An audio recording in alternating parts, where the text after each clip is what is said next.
Olá, bom dia, boa tarde, boa noite a todos e todas. Hoje vamos ter mais um episódio do nosso programa Arte e Precariedade. Nossa convidada é Leila Danziger. Artista visual e poeta, Leila nasceu no Rio de Janeiro e graduou-se em artes plásticas e artes visuais na França. Realizou seu mestrado e doutorado na PUC do Rio de Janeiro. Atualmente é professora e pesquisadora do Instituto de Arte da UERJ, com bolsa do CNPq e da FAPERJ. Como artista pesquisadora, Leila realizou 2 estágios de pós-doutoramento, um na França e outro em Israel. Já expôs em diversos museus e centros de cultura do Rio de Janeiro, São Paulo, Brasília, Belo Horizonte, Paris, Tel Aviv, Berlim. Sua prática artística profícua ocupa-se também da poesia. Nesse campo, já publicou 4 livros.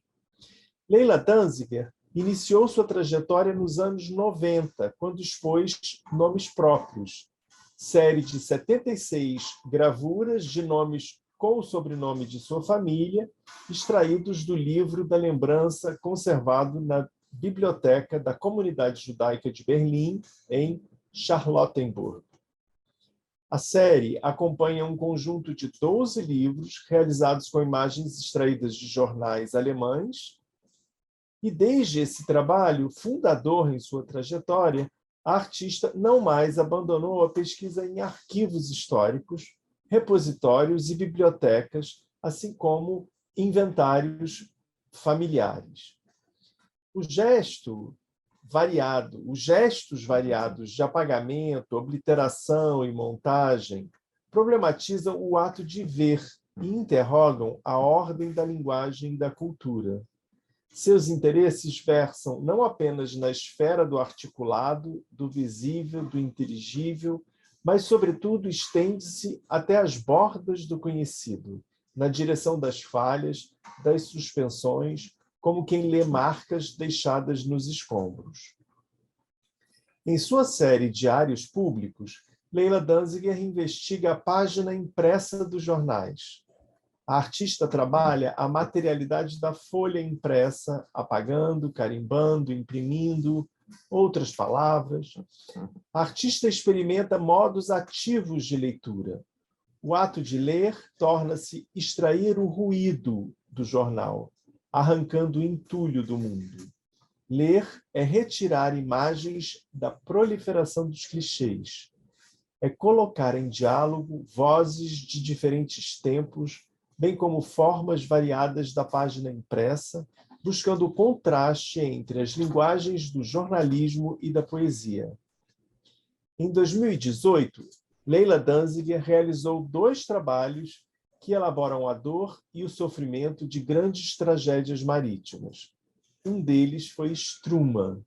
Struma consiste em um atlas de fotografias fotocopiadas em dimensões variáveis. A montagem elabora a tragédia histórica do navio que transportava para o local onde hoje é Israel em torno de 800 judeus romenos fugidos do regime nazista. Deixada à deriva em virtude dos interesses políticos dos Estados nacionais envolvidos, a embarcação naufragou, provocando a morte de todos os passageiros, com exceção de uma única pessoa. Para a série Mediterrâneo, do projeto Navios de Emigrantes, a artista apropria-se de fotografias de sites de notícias da internet, relacionando os hiperlinks que arquivam o fluxo migratório dos refugiados das guerras atuais.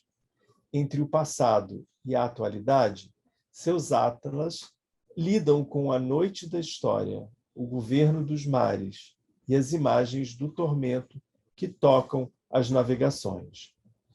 Entre a história familiar e a macrohistória, Leila Danziger tematiza tragédias históricas, o genocídio dos judeus no nazismo, a violência da ditadura militar no Brasil, o sofrimento e a alegria dos povos minoritários e anônimos, a migração na era da globalização econômica.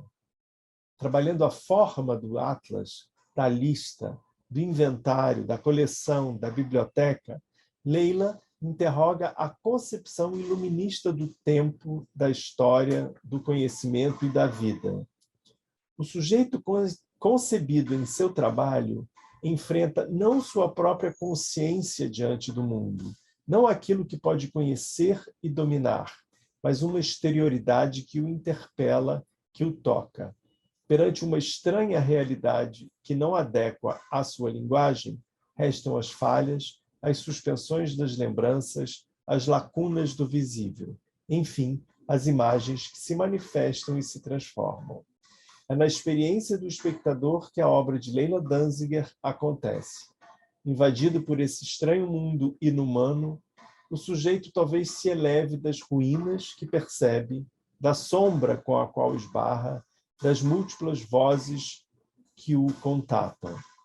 A conversa que teremos aqui com Leila Danziger dá continuidade à pesquisa que realizamos com outros 7 artistas no acervo do Arquivo Nacional para a realização da exposição Espaços do Ainda, no Paço Imperial do Rio de Janeiro.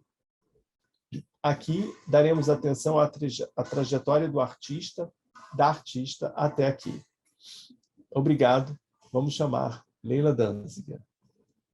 Oi, Luiz Cláudio.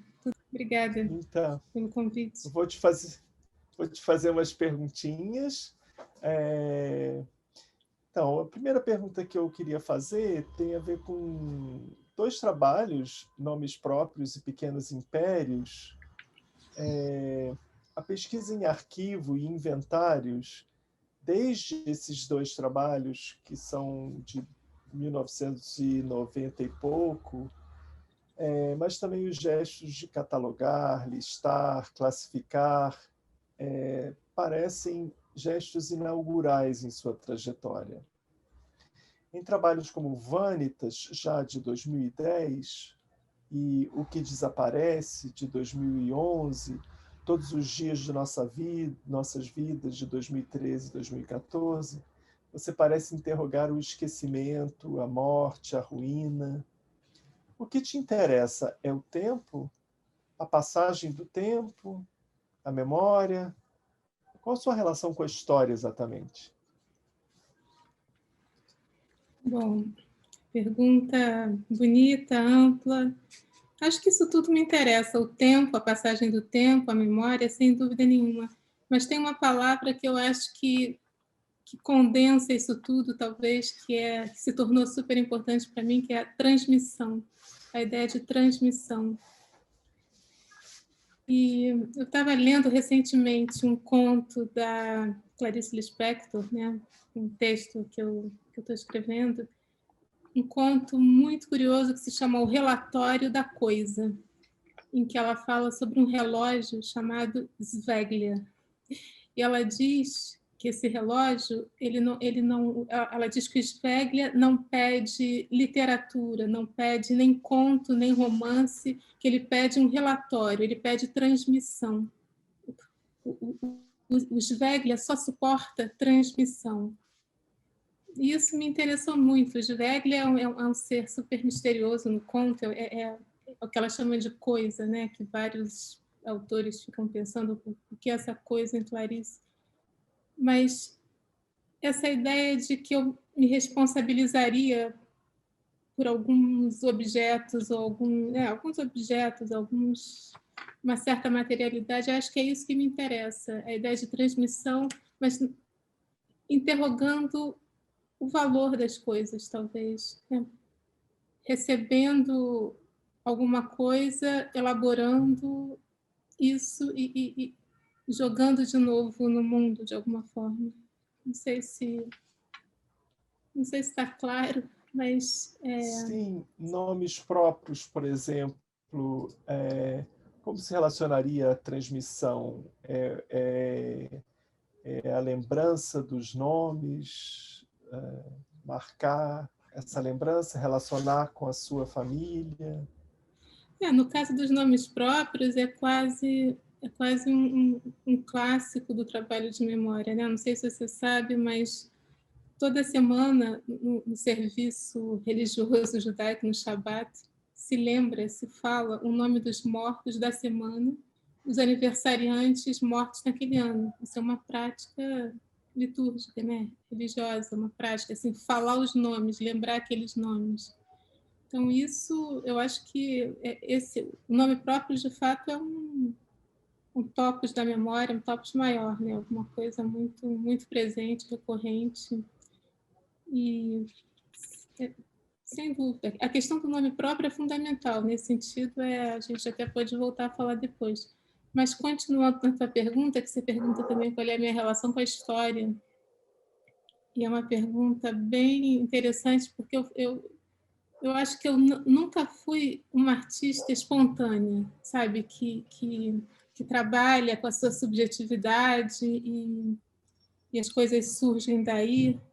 Eu acho que eu precisei encontrar uma certa densidade histórica, que foi quando eu fui morar na França, fui estudar na França nos anos 80, que até então eu trabalhava com ilustração, né? Eu fui para a França estudar comunicação visual, design gráfico seria hoje, e foi lá que alguma coisa, enfim, se adensou em relação à história, nossa história universal, digamos assim, a história da Europa, a história da Segunda Grande Guerra e a minha história pessoal. Então, tem várias camadas nesse sentido. Alguma coisa aconteceu nessa forma. Eu me lembro que não sei bem que ano, 87, 88, teve o julgamento de um nazista ainda, do Maurice Papon, um nazista, um colaborador do nazismo na França, né? Na verdade, não era um nazista, era um francês colaborador. E isso, para mim, me pareceu muito, muito surpreendente, muito interessante acompanhar esse julgamento de alguma coisa que tinha acontecido 40 anos antes, né? Então,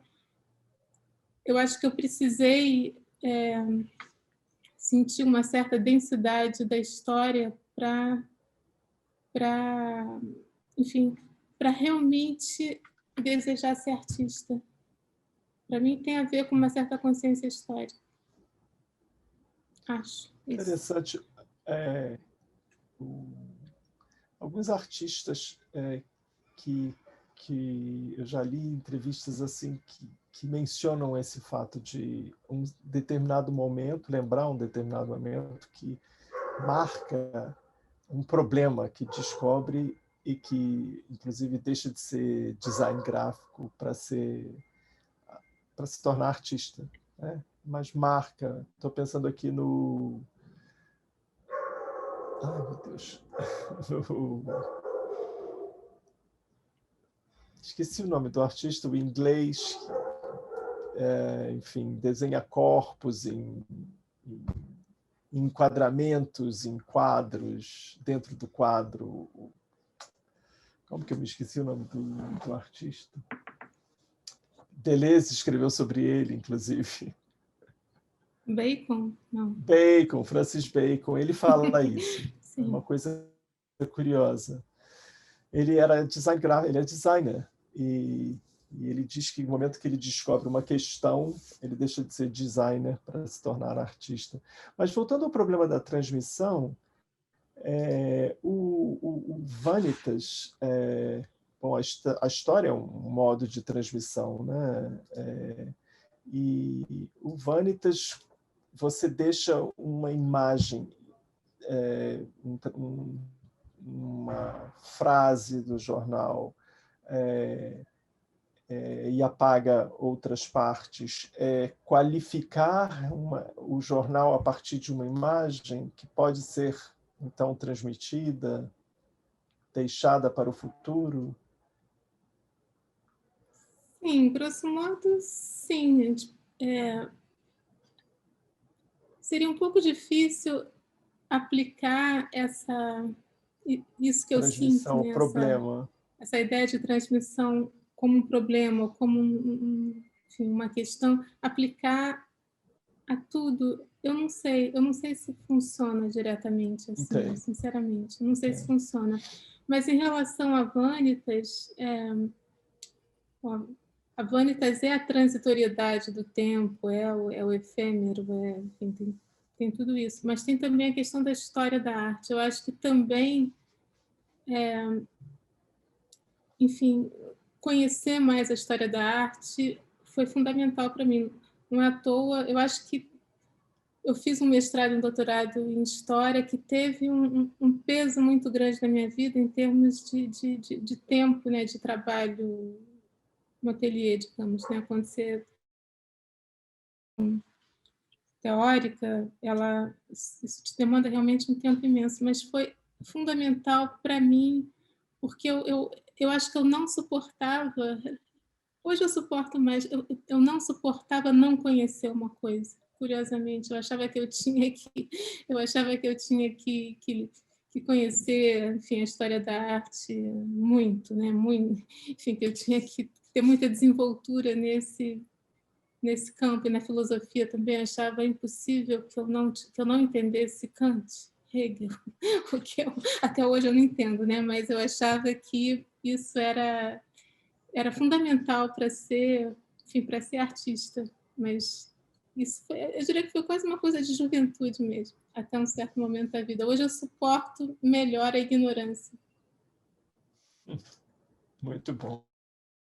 Tá bom, então vamos passar para uma outra perguntinha que tem a ver com os navios, a migração, o mar, que são problemas que apareceram em trabalhos como Struma, 6.028 toneladas de registro, Mediterrâneo. Então, esses trabalhos que trabalham um pouco a diáspora judaica, a migração no mundo globalizado. Nesses trabalhos a gente vê pausas, suspensões, imagens da história, se pode dizer não representações da história, mas imagem da violência, nesse sentido que não é propriamente evidente, né? Porque o que a gente vê são as suspensões no Struma, as folhas caem, a gente não vê as fotografias, nada está muito explícito, muito representado. A pergunta sobre isso é esses suspender a evidência nesse campo dos problemas da violência, você diria que é um cuidado ético, ou a possibilidade de tocar o outro não pela evidência, mas pelo próprio bloqueio da visão, ou a suspensão do narcisismo do espectador, né, que deseja ver tudo. Você teria alguma coisa para dizer sobre isso? A pergunta bonita, Ampla. difícil, eu diria que ampla. Eu diria que eu quase que não imagino trabalhar de outra forma, embora eu deseje sempre, não a representação, mas a imagem de fato. Né? Claro que isso, o modo como eu trabalho acaba constituindo, formando algum tipo de imagem, né? Mas não a representação nesse sentido que você está falando. Mas é que, na verdade, eu acho que quando eu comecei a trabalhar, a primeira série onde eu reconheço assim, isso aqui para mim já é um trabalho de artista, não é um trabalho de ilustração, não é um trabalho de estudante, digamos. A primeira série que eu fiz, assim, 88, 89, era uma escrita compulsiva sobre o metal, sobre uma placa de cobre. Né? O senhor Leandro, meu querido professor Yves Carreau, que ele dizia que meu desenho, ele falava assim, sem querer ser muito duro, ele falava: o seu desenho é bom, mas é anedótico, o desenho representativo. É um adjetivo que fica na minha cabeça até hoje, esse anedótico, né? Anedótico em francês, que eu acho que quer dizer falta com o essencial. Né? Ele falava: fica na sua escrita manual, nessa tua escrita. E eu tinha muitos caderninhos, eu anotava tudo que eu lia, eu copiava tudo que eu lia, muito, muito mais do que xerocar, eu copiava, eu tinha cadernos de citação. Então, essa escrita, enfim, eu trabalhava essa escrita, essa massa de escrita, basicamente. E no metal eu achava aquilo, sei lá, de alguma forma a escrita em si, a escrita que ficava ao contrário também, né? Porque no metal a impressão era ao contrário. Alguma coisa me incomodava e eu raspava aquilo tudo com um instrumento brunidor, então eu apagava no metal, era sempre, e surgia uma massa de texto, uma massa apagada, e aquilo começou a me interessar, essa qualidade, aquilo que surgia na impressão, que eram umas camadas, era aquele metal apagado que gerava um véu, que dava um véu. Então, tudo surge em alguma coisa que eu quero afirmar, que eu quero dizer, mas parece que quando surge é tudo muito dito. Essa palavra explícita é uma palavra enfim, é exatamente o que eu não quero, né? Eu acho que tudo seja muito, muito dito, muito explícito. Enfim, acho que é um pouco isso. Eu acho que, ainda mais hoje, você quer falar? Enfim, ainda mais isso hoje, enfim, e eu acho também que a minha formação é realmente, grosso modo, na arte moderna, né? Em que a gente não perguntava o que isso representa. Uma pergunta que eu acho que voltou nos últimos tempos de uma forma que me atordoa um pouco, que me desconcerta, me incomoda, eu diria, me entristece. O que isso representa, né? A pergunta seria muito mais como isso funciona, como isso aparece, como isso está aqui, como isso existe, né? Então essa questão da representação, na verdade, eu nunca pensei propriamente nessa, sabe? Não sei se respondi de alguma forma ou não. Não, faz sentido. Me parece assim, a representação reduziria, talvez, as imagens possíveis de um trabalho como Struma, por exemplo. A representação da tragédia, por exemplo. Uhum. Então, esse trabalho especificamente, esse trabalho me deu uma grande alegria descobrir como trabalhar com aquelas imagens, porque eu tinha pesquisado digitalmente, né, no arquivo do Yad Vashem, o Memorial do Holocausto em Israel, que tem centenas de imagens online, né, que a gente pode baixar em alta definição, inclusive. Eu fiquei buscando imagens de navios, né, de navios dos imigrantes, né, de todo mundo que atravessou os mares na década de 30 e 40. Eu tinha essa quantidade de imagens, a questão é o que fazer com elas, né, que não seja simplesmente alguma coisa documental. E eu estava realmente, esse trabalho eu devo ao mural da biblioteca da UERJ, aquele muralzinho assim, no caminho para o Instituto de Arte. Um dia passando ali, o mural estava todo despencado. Eles colocaram tudo de um jeito que a gente não lia nada. Mas era muito bonito, muito interessante esse papel virado, esse papel, enfim, esse papel, não era informação, não era cartaz, era papel. Escondia alguma coisa, mostrava alguma coisa, eu tirei uma foto, até botei no meu Instagram, e aquilo foi processo, aquilo foi laboratório, foi ateliê. Eu resolvi muito nisso, assim, essa coisa de mostrar, esconder, eu acho que é o próprio regime da imagem, né? Do nosso do olhar, né? A gente nunca olha totalmente, o olhar nunca desvela. Eu gosto muito disso, porque eu acho que isso é muito legítimo, sei lá.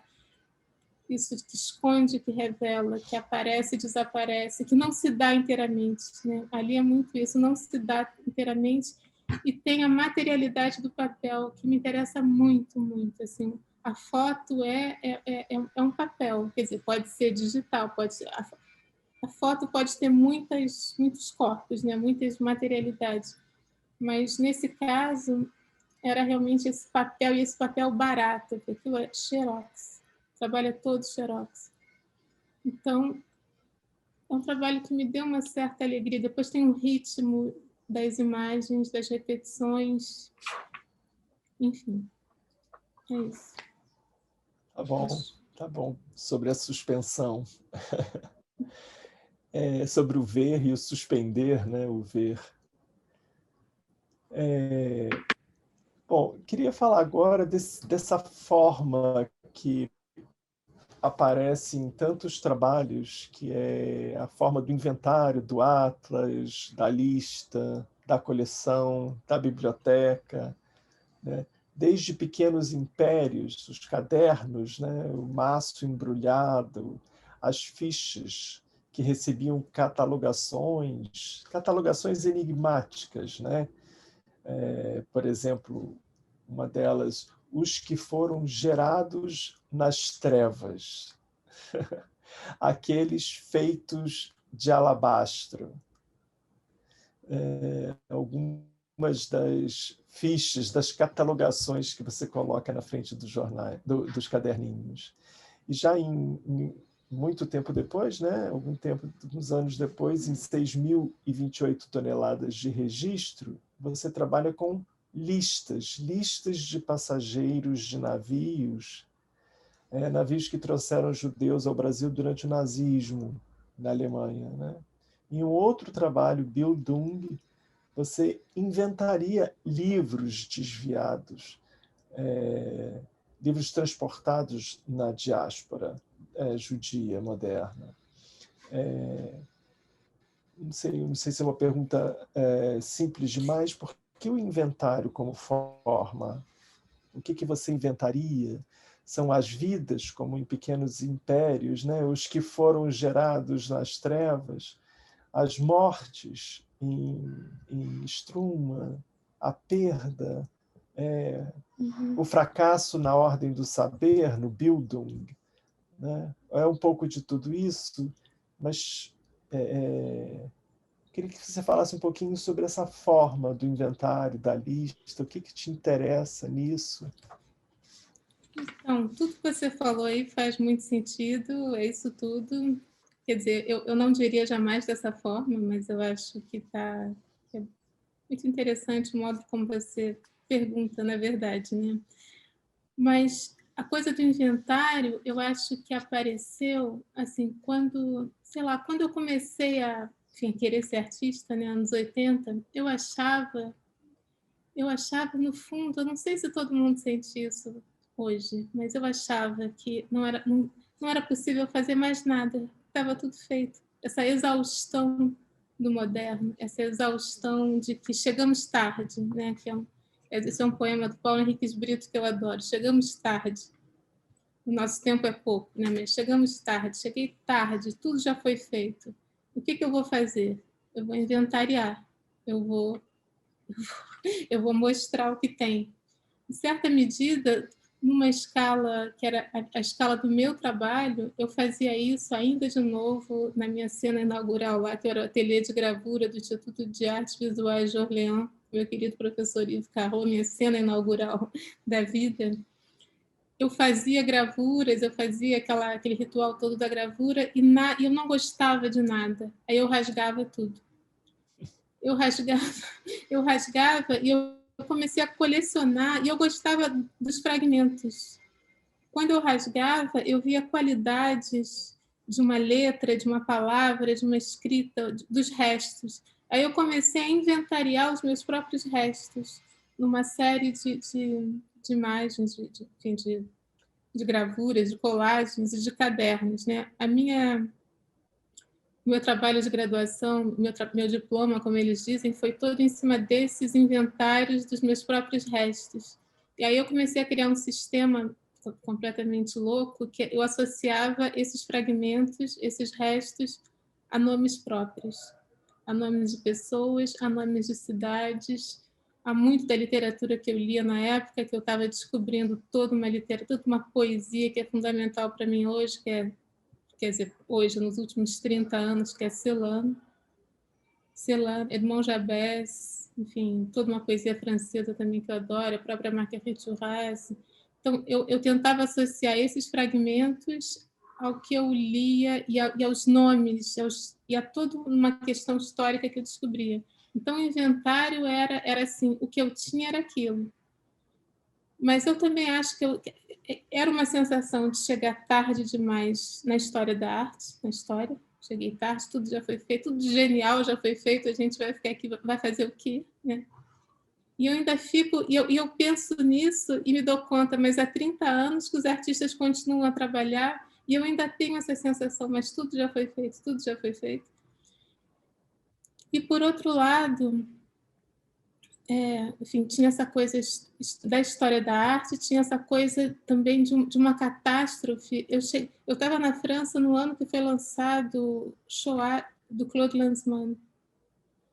E isso foi uma coisa, foi na minha vida assim, uma coisa, um enorme acontecimento. Tudo que o lançamento desse filme mexeu nas camadas tectônicas da reflexão sobre a transmissão do desastre, a transmissão da catástrofe. Tudo que eu comecei a descobrir em torno disso, né? Então, eu também tinha a sensação de chegar depois de uma catástrofe. Né? Não só na história da arte tudo já foi feito, mas no mundo a gente estava ali, ainda era um pouco, não era mais pós-guerra, né? Anos 80 não é pós-guerra, mas tinha esse trabalho sem fim de pensar essa Europa destruída. Enfim, e no Brasil, eu só me dei conta depois, que foram os anos do governo Sarney. Eu saí logo depois da morte do Tancredo Neves e voltei com Collor eleito. Então, aqui também tinha um trabalho de pensar a ditadura muito timidamente, eu acho, com coisas de jornal que meus pais me mandavam, com um monte de recortes de jornal. Então, eu colecionava também esses recortes em cadernos. Então, assim, o inventário era o que era possível, era o que me parecia possível. Também porque eu nunca tive essa subjetividade muito exaltada, como eu estava falando, assim, não sou espontânea. Inventário é uma coisa depois da outra, o que tem a ver também com aquela coisa dos minimalistas, né? que recusam a composição e organizam as coisas numa ordem objetiva, né? Então, tem tudo isso. E o inventário tem a ver também com a ideia de relatório, que me encantou no início, na fala, no texto da Clarice. O inventário tem a ver com relatório. O relatório é um texto também sem subjetividade. O inventário supostamente é sem subjetividade. Só que não, né? Porque eu começava a fazer o inventário na frieza e depois eu vi que eu estava compondo o tempo todo. Também ressurgia a composição. Então, Leila, assim, o inventário, você estava falando, mais uma coisa depois da outra, menos composição, menos subjetividade. Então, só uma última perguntinha ainda sobre o inventário. O título, bom, enquanto nomes próprios tem 72 nomes, né, que tem bem limitado, né? Os 6.028 toneladas de registro parece alguma coisa quase inimaginável, né? O inventário passa muito rapidamente do imaginável para o inimaginável, né? Do número que podemos imaginar ao número que não podemos imaginar. Porque esses mortos, esses 76, a gente passa a imaginar os números que não têm o nome Danziger, por exemplo. Então, passa do finito ao infinito também, enfim, uma temporalidade também, uma espacialidade, enfim, algo nesse um depois do outro parece que vai se tornando muito grande também, né? Tem algo quase um sublime muito material, parece. Assim, ideia de composição objetiva, eu nunca consegui sustentar. Tinha uma hora que eu começava, enfim, realmente a compor. Então, isso para mim nunca funcionou. Era um desejo, né? Mas em relação aos nomes próprios, curiosamente, é um trabalho que está fazendo 25 anos, exatamente agora. Tem a idade do meu filho. Eu fiz esse trabalho, eu estava grávida. É muito curioso, até como contraste, né? Mas é um trabalho que, enfim, ele está longe, de fato, mas eram aqueles nomes. Realmente era entrar na história, era pensar que não são 6 milhões de judeus, não sei quantos milhões de ciganos, ou de homossexuais, ou de, enfim, retirar esse número, né? Desfazer esse número e pensar a singularidade de cada vida, de cada nome, né? E, enfim, mas na verdade o que eu senti fazendo esse trabalho foi muito importante para mim fazer o trabalho, que eu tinha que viver ali com aqueles nomes e realmente conviver com aqueles nomes.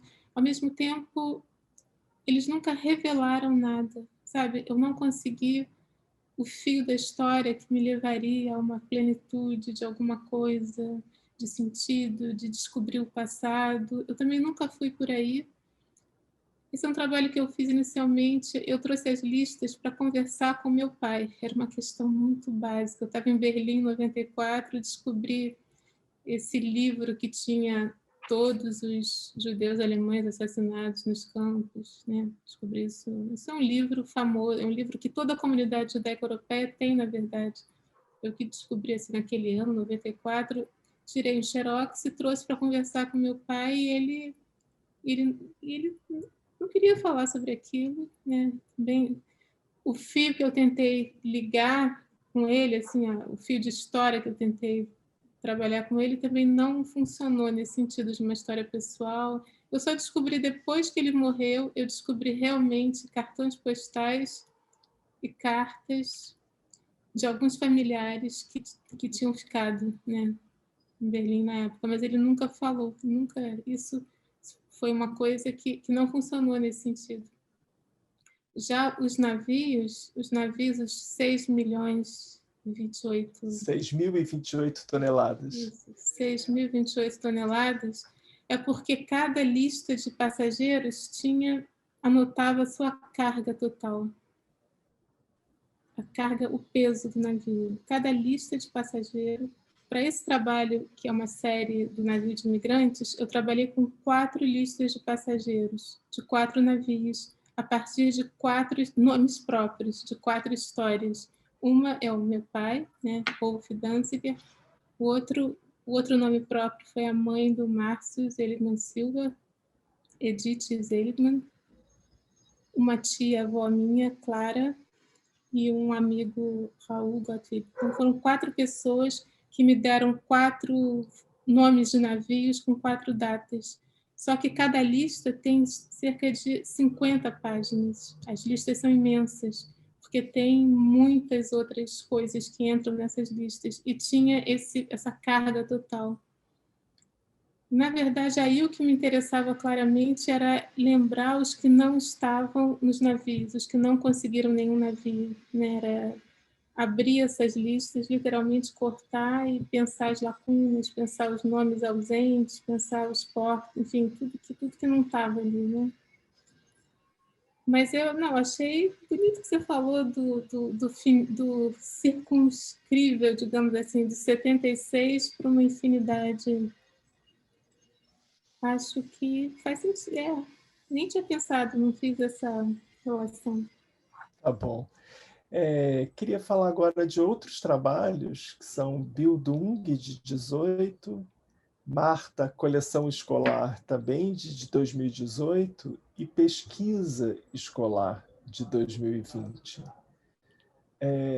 Todos tratam da formação, da noção de formação, ou talvez de saber. É isso mesmo? Seu interesse pelo saber aqui aparece? Eu acho que o que me interessa nessa questão da educação, da formação, é mais primeiro o que falhou, né? O que não deu certo. Mas o que me interessa de verdade, eu acho que esse material didático, esses livros, trazem sempre aquela questão da comunidade imaginada, do Benedict Anderson, né? Tem sempre um projeto de nação nesse material didático, sempre. Por exemplo, nesse trabalho Bildung, ele começou com os livros que os meus avós trouxeram da Alemanha, né? um navio. Era um núcleo de 70 livros, todos clássicos alemães, que meu pai guardou a vida inteira, que eu tenho certeza que ele nunca leu aquilo, porque era Schiller, Lessing, Goethe, Shakespeare. Então, eram os clássicos alemães que deveriam fazer, que deveriam tornar os judeus alemães, né? Isso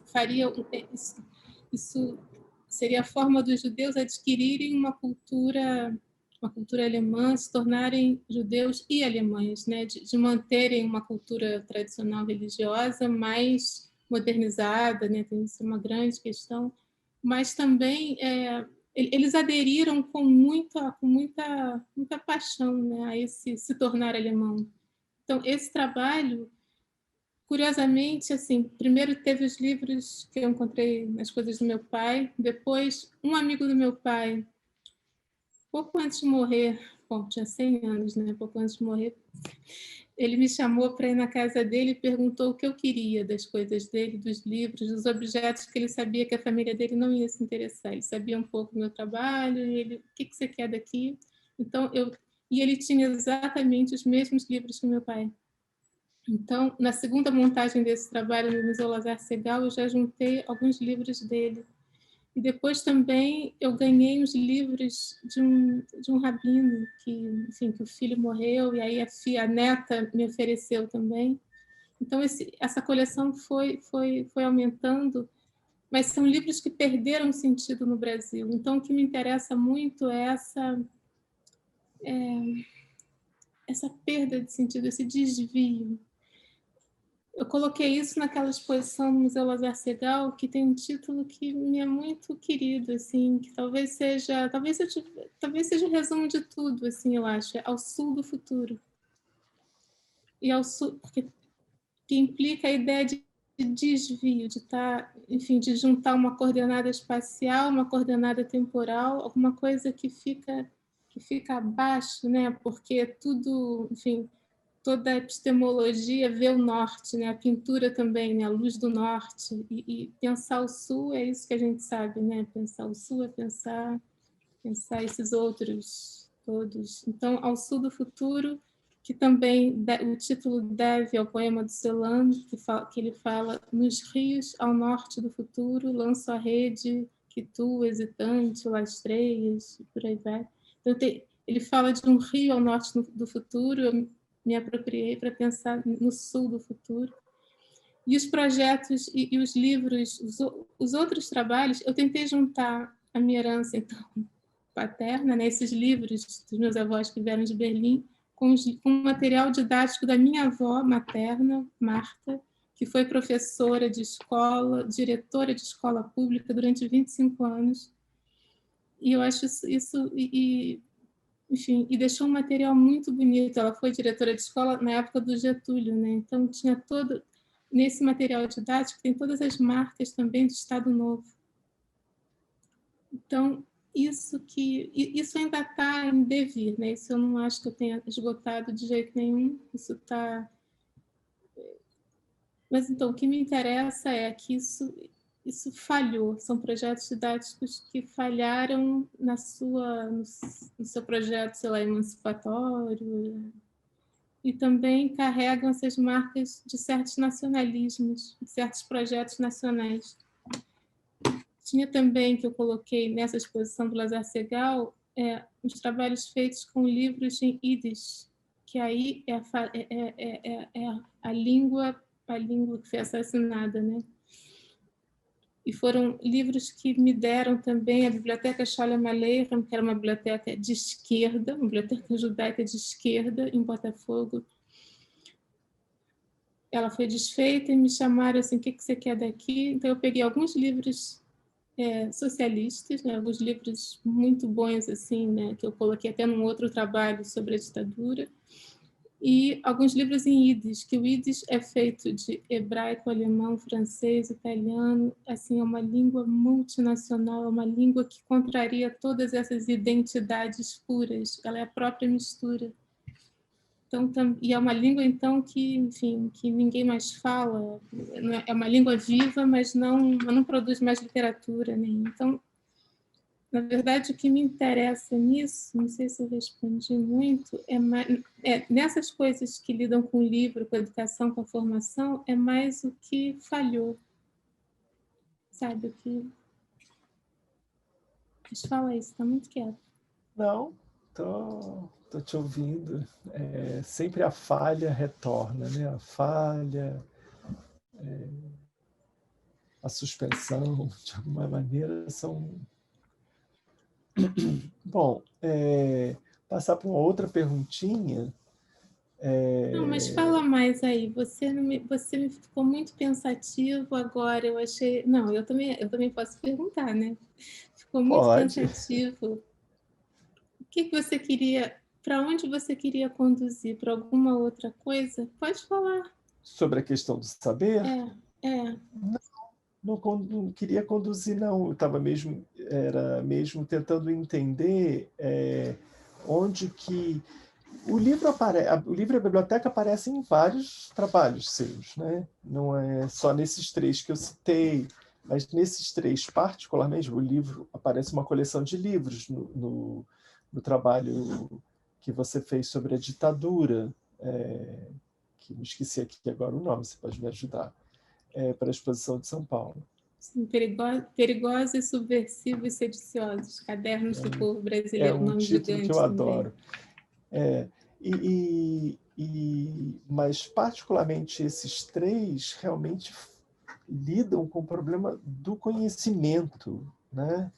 E como eu estava tentando entender como que a relação do conhecimento se articulava com o saber das imagens, de alguma maneira. Estava buscando, por isso que eu juntei esses três trabalhos, porque me parece sempre que no ver, né, o ver, não há um ver para você, eu tenho a impressão nos seus trabalhos, que o ver não é da ordem da coisa evidente.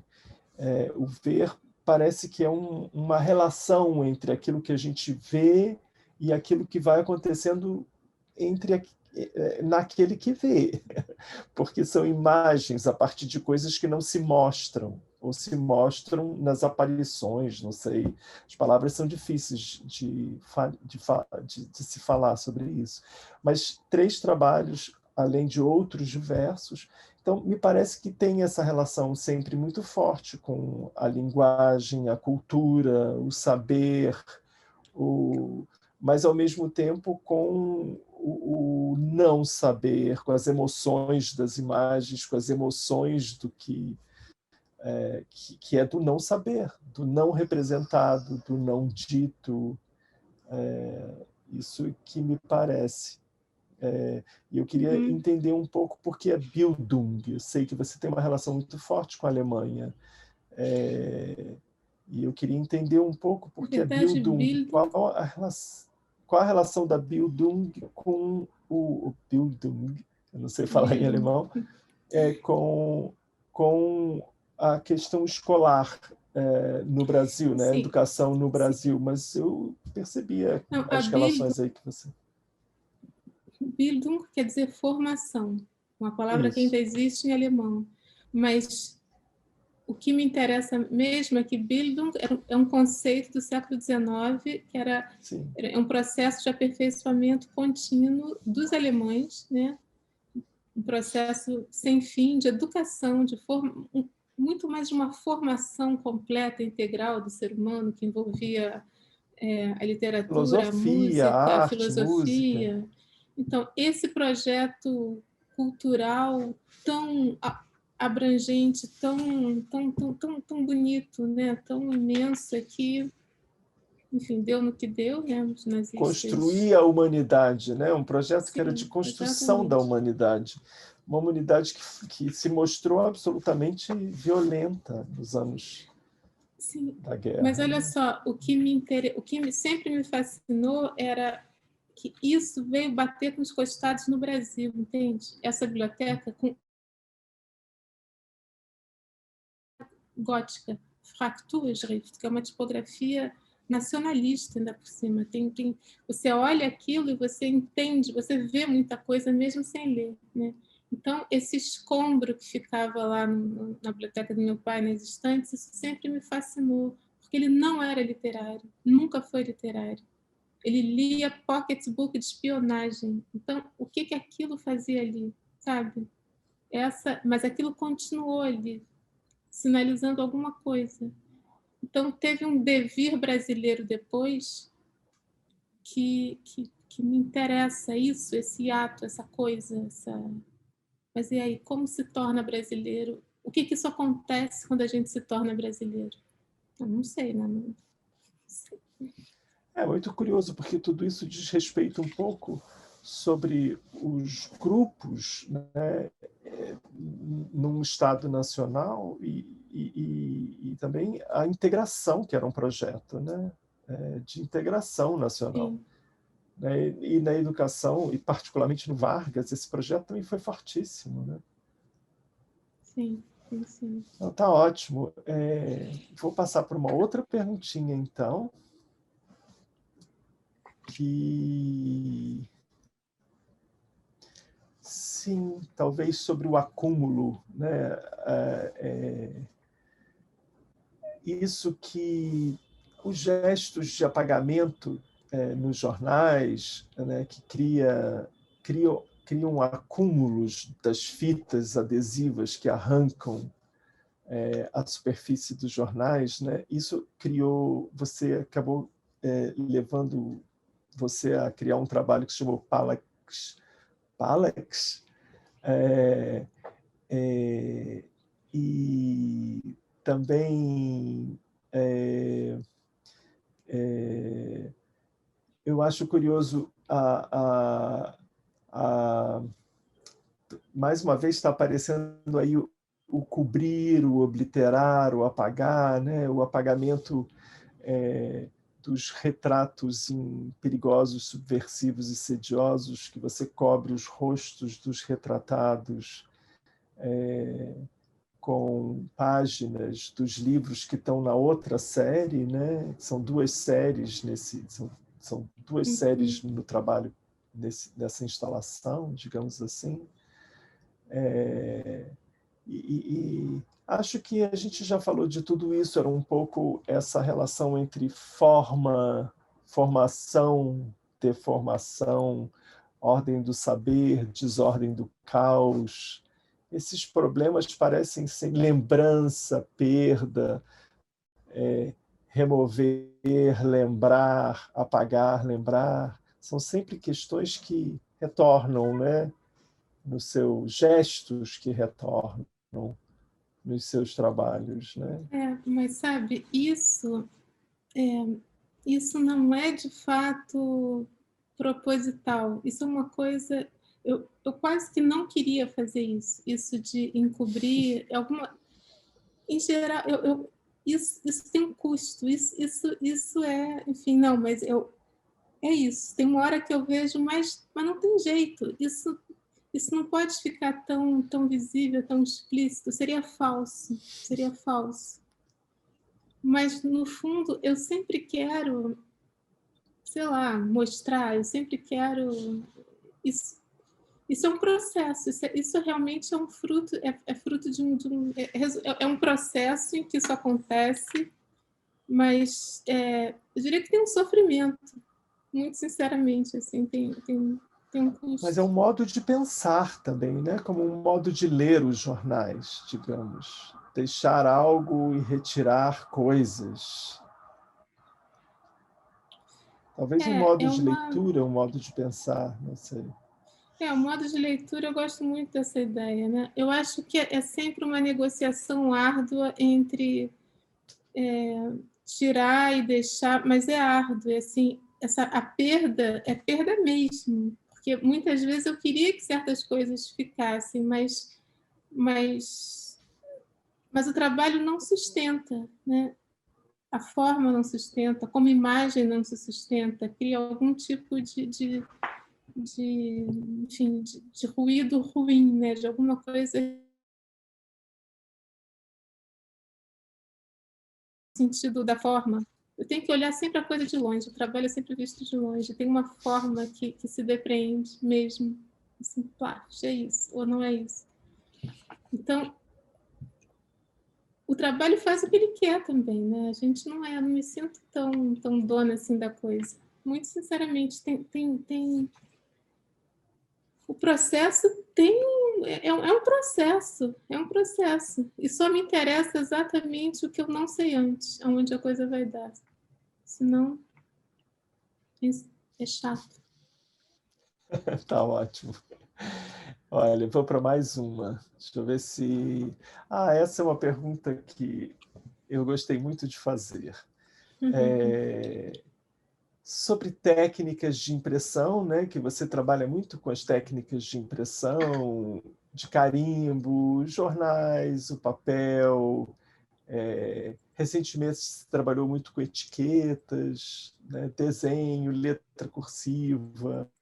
A impressão está sempre muito próxima, né, de você, mas também eu tenho a sensação sempre que a pintura é muito próxima, porque muitos de dos trabalhos, eles, embora sejam impressões, fotocópias, muitos deles assemelham-se a pinturas, alguns muito fortemente, né? Tem trabalhos tem um trabalho particularmente que eu adoro, que é uma série de jornais que eles vão descendo assim, um sobre o outro, e a gente vê as cores daquilo que você apagou e que sobraram, né? As cores que sobraram. Parece um quadro, quase um quadro gestual. Não sei se estou falando bobagem, quadro de pintura, né? Tem algo pictórico, né? Eu queria que você falasse um pouco da sua relação com a pintura. Eu adorei essa pergunta também.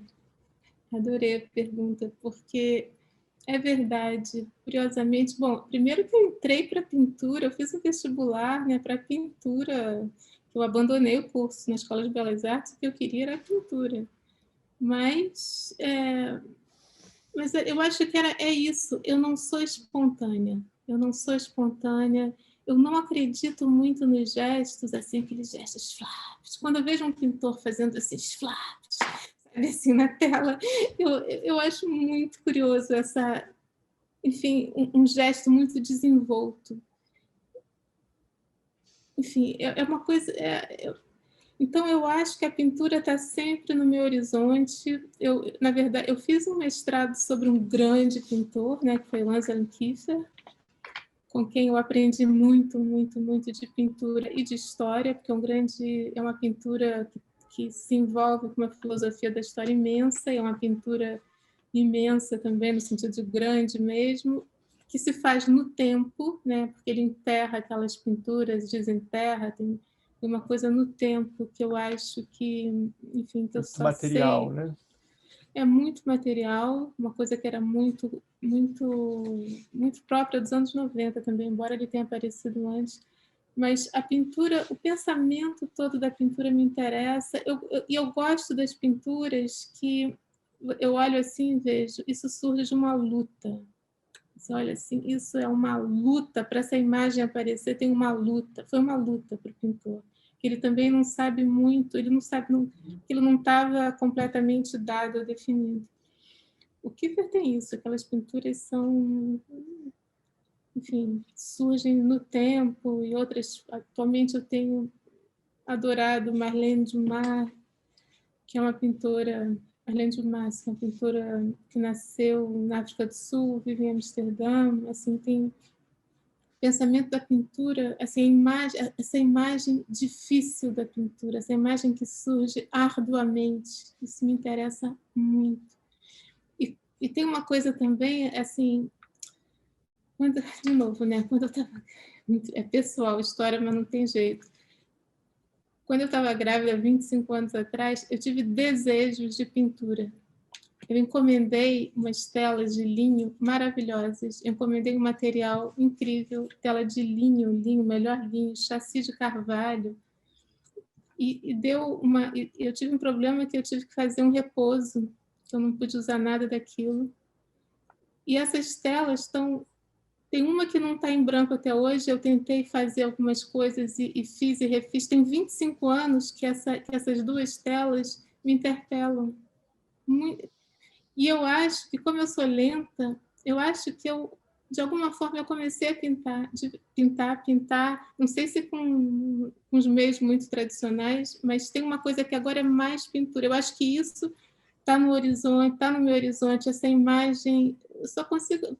É uma imagem árdua. Por exemplo, esse trabalho dos sediciosos, agora eu até esqueci, perigosos, subversivos, sediciosos, é um trabalho que eu fiz com muito tratamento de imagem. E é um tipo de processo que eu não quero, que não me interessa mais, é quase insuportável para mim hoje ficar sentada na frente de um computador tratando imagem. Eu penso As muito fotos. as fotos. Todas as fotos foram tratadas.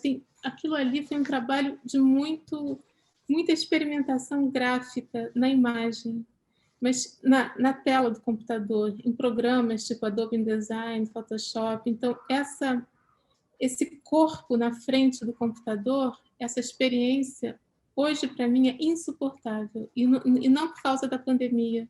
Eu senti isso em 2019, enfim, que tem alguma coisa que não me interessa nessa experiência da construção da imagem. Entende? Mas é engraçado porque a outra série do Perigosos, Subversivos, Sediciosos, a outra série é que me faz pensar em pintura, curiosa. Eu nunca falei isso, mas... Graças a Deus, então, que bom. Não, quando eu olhei de longe na exposição, parecia um quadro material, né? Tinha inclusive o prego, mas as cores dos livros pareciam pintar algo, pareciam pintar... Não, as cores foram muito rigorosamente selecionadas e dispostas, né? Claro que tem isso, mas ali tem uma coisa que me interessa muito nesse trabalho, de fato, é o furo. É o furo do prego, o furo que faz transbordar a matéria que está dentro, pula para fora, assim, aquele gesto do prego. Foi quase um alívio experimentar aquilo. O gesto do prego me parece alguma coisa diferente do que acontece na outra série, que é o gesto do apagamento, do cuidado, me parece do cuidado ético com aquele que está sendo mostrado, né? É curioso porque me parece um diálogo entre as duas séries, me parece ter assim um diálogo da violência, porque parece que quando você trava o livro na parede, tem algo que repete-se o gesto, né, da proibição, talvez com uma raiva, né? Não sei, algo como a sensação que eu tenho, a sensação, né, imagética que me dá é dessa proibição ou da raiva da proibição. Eu nunca sei muito bem. Enquanto que o outro é muito delicado com a imagem do retratado. Não, porque eu fiquei me perguntando muito como eu integraria os livros no trabalho, na instalação. Eu não queria que fossem só aqueles rostos, de alguma forma faltava alguma coisa. Aqueles rostos, mesmo que escondidos com as páginas, senão eles seriam muito mais um livro, que eu acho que aquilo ganha realmente ao ser lido, porque eu escolhi as páginas com certo cuidado, né, do conteúdo, então ali não dá para ler, né, então... Mas os livros, eu fiquei pensando como integrar esses livros, e eu não queria fazer um trabalho participativo, relacional, porque ele me pareceria que não daria conta, seria falso. Eu vou oferecer isso aqui para vocês lerem numa exposição. Eu teria que realmente criar um espaço de biblioteca com algum tipo de consulta enfim, que não me interessou realmente. Poderia ter feito isso, colocado ali para consulta, mas seria essa experiência a oferecer ali uma leitura fragmentada, rápida também, semelhante àquela dos rostos, seria aquilo, na verdade. Só abrir, folhear, ver, pegar, Então, o prego sei lá, foi uma solução difícil, mas que, enfim, que me deu alguma felicidade, talvez, né? Como gesto, como uma pequena maldade. Que eu gosto muito dos artistas também que têm essas imagens um pouco perversas, que eu não consigo fazer, talvez. Tipo o próprio Bacon, Marlene Dumas. São imagens carregadas de violência, mas que é uma experiência importante, né? A imagem produzir isso de alguma forma, né? Enfim, são outras questões, talvez. Tá bom. Ah, bom, eu tenho a impressão de que a gente já falou todas as coisas que eu tinha aqui para perguntar. De alguma maneira, uma pergunta foi entrando na outra. Então, eu vou deixar aqui a última pergunta para você, que é uma pergunta que eu tenho feito praticamente para todas as pessoas do nosso grupo, da nossa pesquisa, que é falar um pouquinho da pesquisa que você tem feito, do projeto que você fez para o nosso projeto comum, a pesquisa que você realizou no Arquivo Nacional, e também, talvez, um pouco como você tem pensado a precariedade aqui, porque esse era um problema que a gente nunca falou como se tivesse uma perspectiva determinada, né? Deixei vocês mais livres assim para pensarem como quisessem. Então, queria que se você puder falar um pouquinho do seu trabalho, do seu projeto, da pesquisa. Não precisa dizer como que ficou o trabalho, se ele já ficou, nem como ele vai ficar.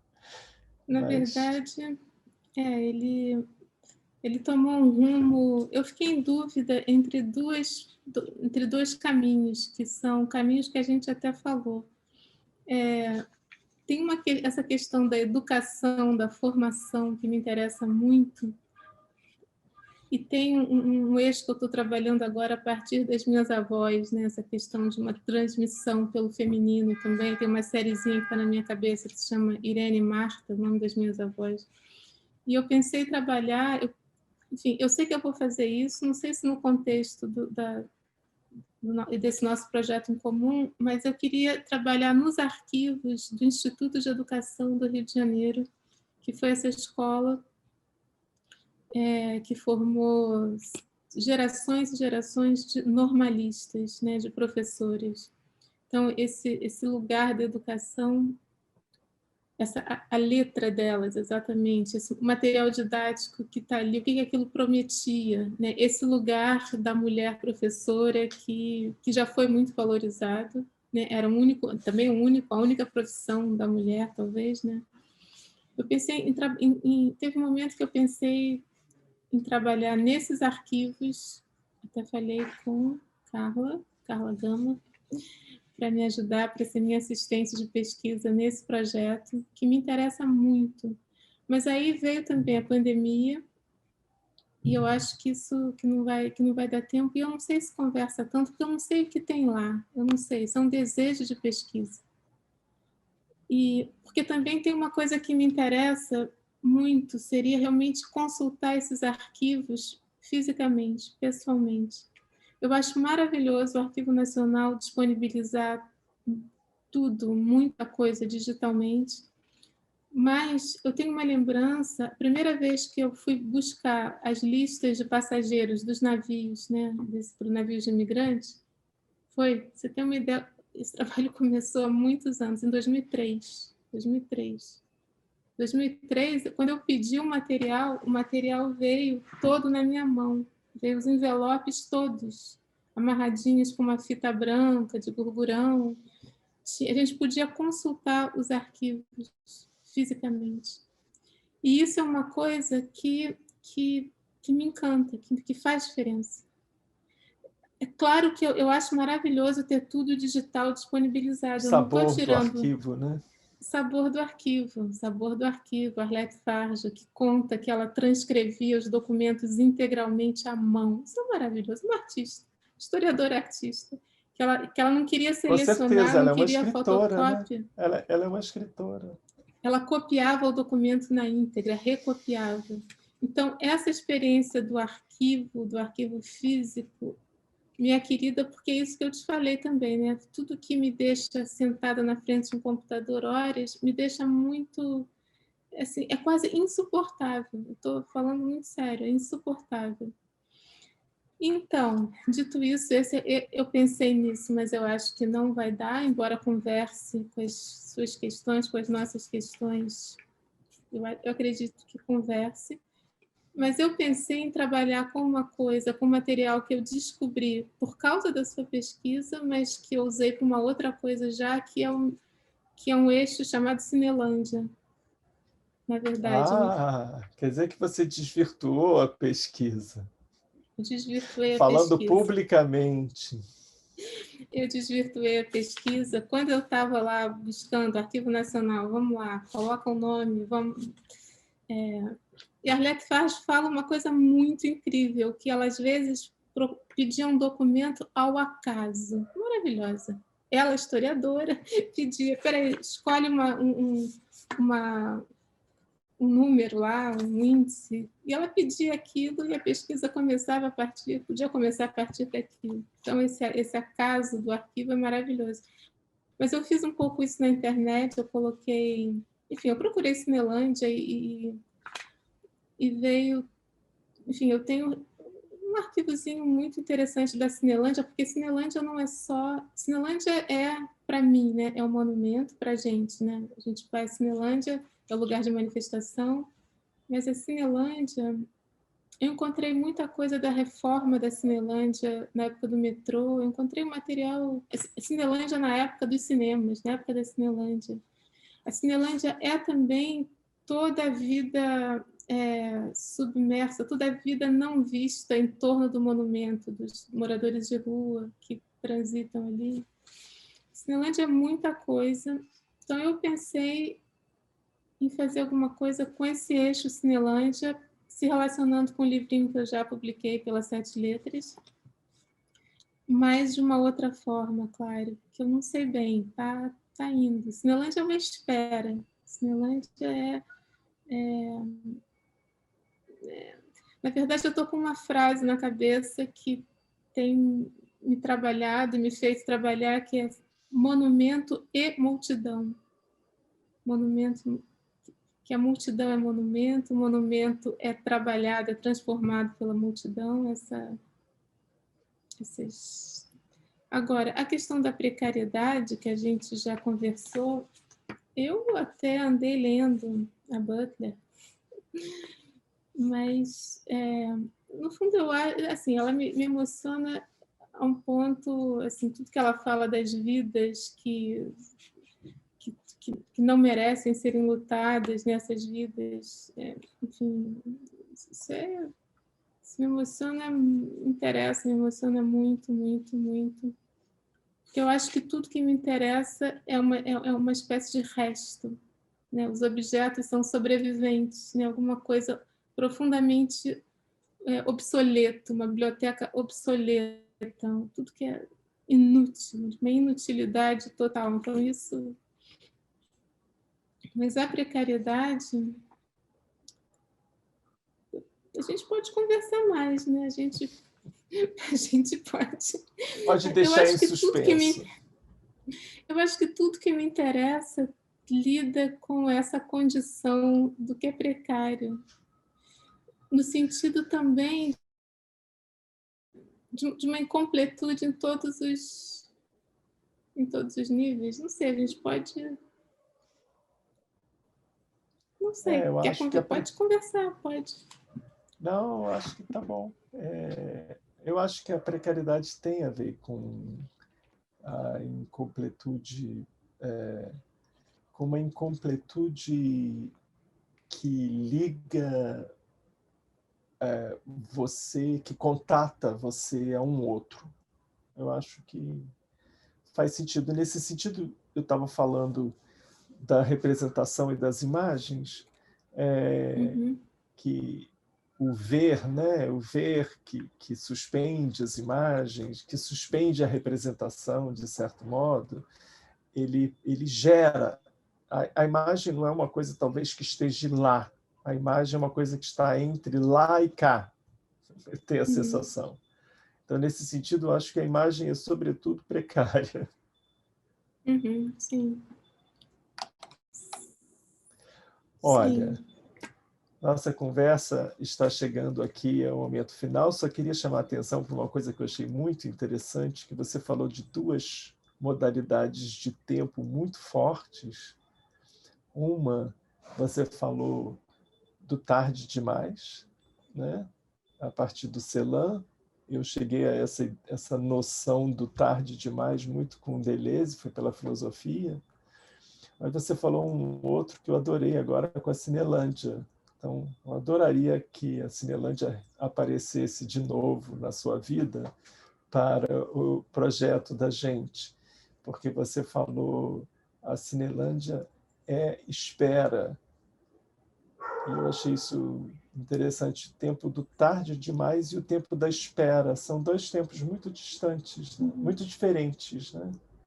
A sensação da espera, da expectativa, e a sensação do cheguei tarde. Isso já aconteceu. São duas sensações distintas. É interessante que a Cinelândia seja uma possibilidade ainda. Então, olha, só queria... Esse poema do Cheguei Tarde, O Nosso Tempo é Pouco, é do Paulo Henrique de Brito. Desculpa. Não tem problema nenhum. Celan tem tempos. Tem uma presença tão forte na sua vida que eu reduzi tudo ao Celan. Do Paulo Henrique Brito. Mas também eu queria dizer que o que me interessa muito é realmente te ouvir sobre a precariedade, sobre o que você está pensando, porque um projeto é diferente de trabalhar sozinho, né? De trabalhar eu com as minhas questões. Mas eu acho importante isso que te puxa. Não, olha, é isso, eu estou pensando isso, né? Então isso cria um outro fio. A gente não vai poder, porque a gente não vai ter esse tempo. A precariedade, ela nasceu por uma coisa que me intrigou muito, e aí surgiu a Butler num acaso. Mas a precariedade surgiu de falas da Lygia Clark, e eu não entendia o que ela queria dizer. Ela fala frases como uma determinada obra dela, que é O Dentro é o Fora, ela diz que a relação do espectador com aquela obra faz com que o espectador descubra sua própria precariedade. Achava aquilo intrigante, não sabia o que era. Eu não conseguia imaginar se ela estava falando da precariedade do quê. Era muito complicado para perceber. Ela fala também da precariedade da existência. E eu ficava pensando o que é a precariedade da existência. Claro que a gente vive a precariedade da existência. Uma coisa é viver e outra coisa é ouvir a palavra, ter a consciência de uma coisa que a gente vive. Mas tudo surgiu muito com essas coisas da Lígia que ficaram na minha cabeça. E um dia eu encontrei o livro Vidas Precárias. Ao mesmo tempo que eu descubro Vidas Precárias, eu descobri o livro do Rui Braga, que era sobre a precarização, o precariado, o trabalho precário. E eu queria saber qual era a relação entre uma coisa tão sociológica com uma coisa tão filosófica. A Butler faz uma filosofia da ética, né? E eu acho que tem uma relação muito forte com a arte contemporânea, porque que se envereda em problemas éticos, né? E numa relação muito forte de que o sujeito artista, eu tenho a impressão de que o sujeito artista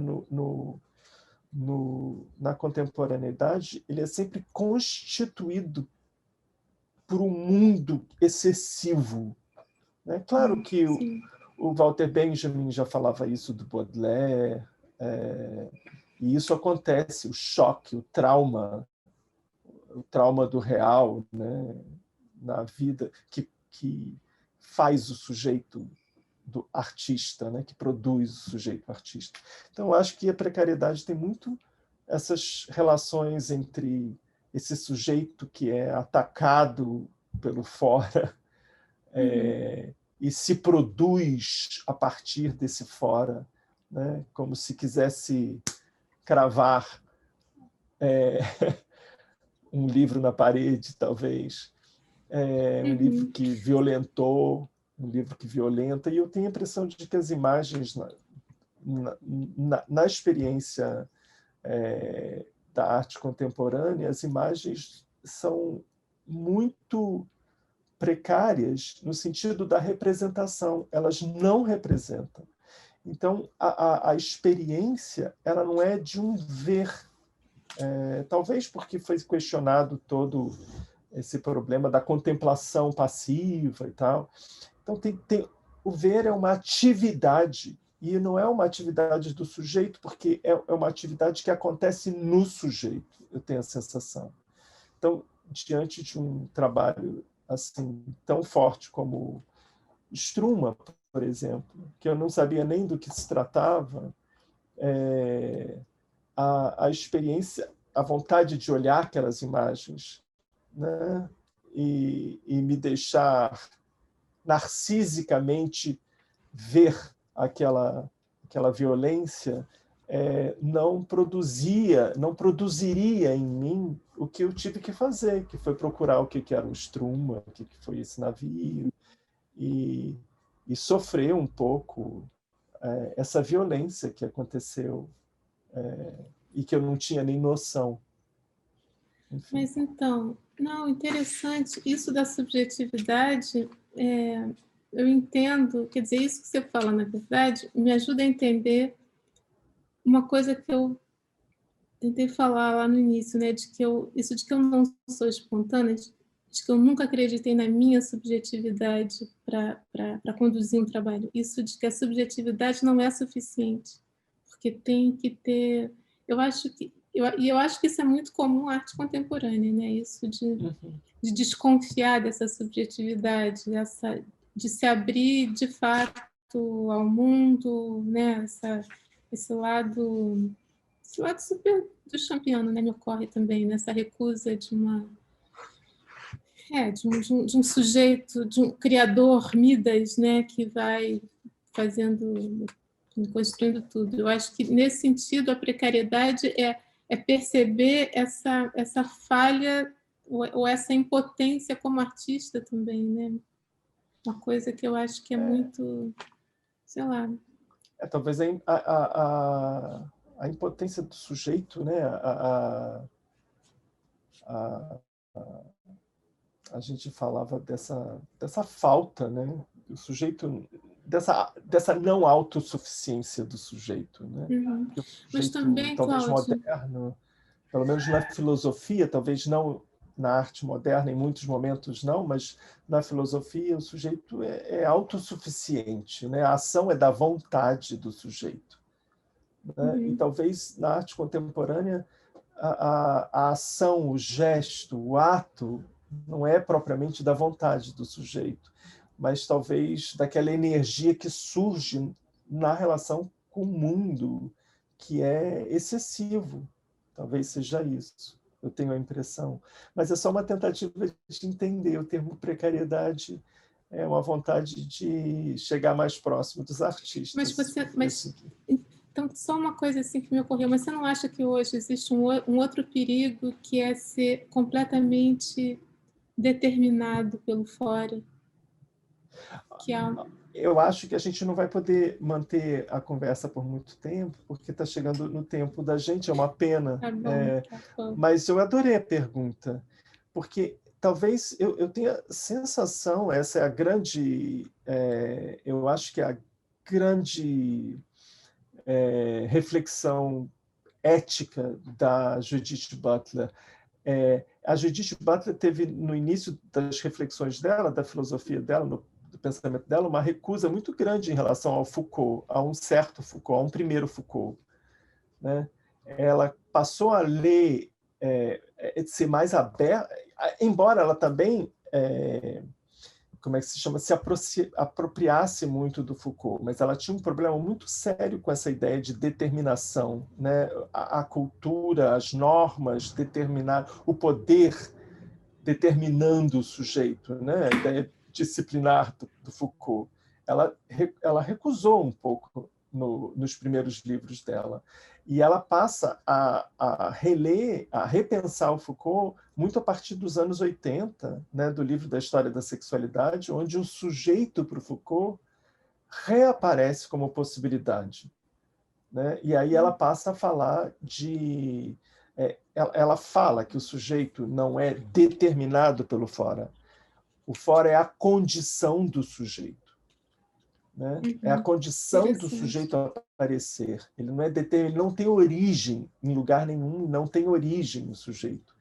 Ele é a condição dele, é essa relação com o outro, né? Muito também ela traz do Levinas. Mas, né? sim, eu sei que a gente não vai continuar, mas eu pensei muito em relação à arte, a uma certa arte que, enfim, que se deixa levar, que assume uma representação aí muito explícita, que, enfim, tudo que é muita coisa que a gente está vendo acontecer, né? Que aí é uma aderência total enfim, nem sei o que é uma externalidade, eu não sei, nem não tenho palavra para dizer Eu tenho a impressão de que esse talvez seja a representação nunca nos abandonou, né? A representação que condiciona a cultura ocidental nunca nos abandonou. A gente está continuamente tentando solucionar uma saída, né? Eu tenho a impressão de que nas discussões sobre hoje os problemas, enfim, os problemas políticos, né, ético-políticos que envolvem a produção artística, eles talvez sejam lidos, em alguns casos, alguns artistas, eu tenho a impressão de que leem essa relação com os problemas políticos, ético-políticos do mundo, da globalização e tudo isso, numa perspectiva de fazer compreender. E eu tenho a impressão de que se a gente entende algo do que uma filosofia contemporânea tem trazido como questão, a emancipação se dá na experiência daquele que lê, né? E não na condição de ser passivo, né? Daquilo que é dado como saber.